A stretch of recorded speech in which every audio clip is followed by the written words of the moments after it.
Presumed #1 overall pick Trevor Lawrence's non-throwing shoulder. He had surgery a couple months ago, of course, on the shoulder. What you're seeing here is brand new footage of Trevor Lawrence rehabbing. Our Stefania Bell spoke with Lawrence's physical therapist, Drew Morkos, who said Lawrence is throwing pain-free now and has full range of motion. His strength is continually getting better. Lawrence has been working out with Morkos there in Orange County since the surgery. So, Matt, what do you think hearing that update and seeing the video, this new video that you're seeing right now?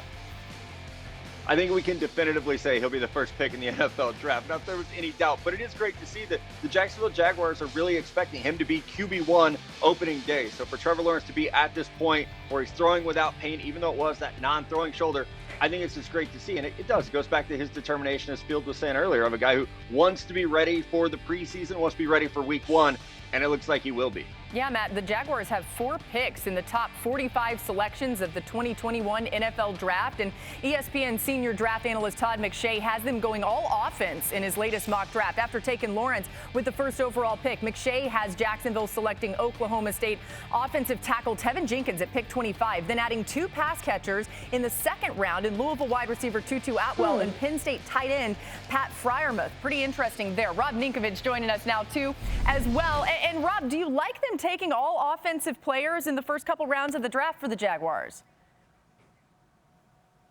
Yeah, I do. And my fellow defenders won't like this take, but I think when you have a young quarterback, why not surround him with as many weapons as possible and protection with a tackle that can go out there and protect you. We saw what happened last year with Joe Burrow not having the protection that he needed. So for me, I think having those weapons, he's going to take his lumps his rookie year. That's going to happen. There's going to be bumps in the road. So why don't you go out there, give him a lot of options, get the ball out of his hand quick, and have an offensive line that can protect him.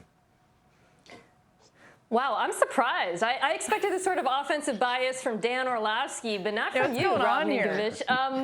Look, I know. I understand. Actually, I need my glasses. I need my glasses like Dan. They'd probably fit you better than Dan. Whoa. I understand that instinct, and I think I wouldn't be angry with the Jaguars if they drafted tackle for the future, even though they did pay Cam Robinson. But that defense in Jacksonville has just too many holes not to address the position early on at just about every level. I mean, they were terrible last year. Like, they are the primary reason why this team was in position to get Trevor Lawrence, finishing second worst in the NFL in yards per play, on defense third in defensive EPA. Whereas the offense, while it does need work, they do have a lot of really exciting young skill players. Love DJ Chark, Laviska Shenault, James Robinson. They went out and signed Marvin Jones. To me, that side of the football is steadier, and I think probably needs less of an influx of talent in the draft. Yeah, I mean, I agree. And I understand what Todd's doing here with the mock draft. If Urban Meyer wants to stock the roster with his own guys, but we have to remember Urban Meyer has never been a head coach in the NFL. I know he was great in college, and we all assume he'll be great in the NFL.